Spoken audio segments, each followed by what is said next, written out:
নমস্কার। বিশ্বকবি রবীন্দ্রনাথ ঠাকুরের লেখা মনে পড়া।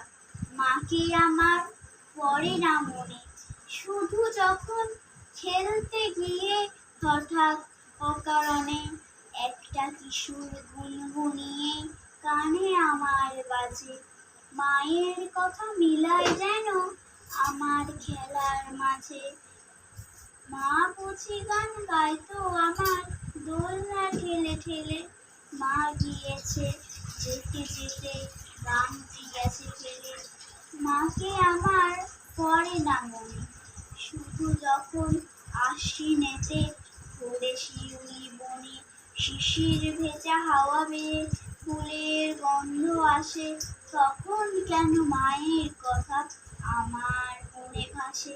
কবে বুঝি আনতো মাসে ফুলের সাজি বয়ে, পুজোর গন্ধ আসে যে তাই মায়ের গন্ধ হয়ে।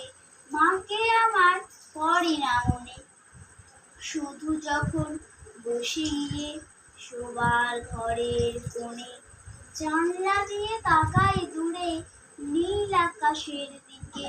মনে হয় মা আমার পানে চাইছে আনে মেখে। কোলের পরে ধরে কবে দেখতো আমায় চেয়ে, সেই চাউনি রেখে গেছে সারা আকাশে। নমস্কার।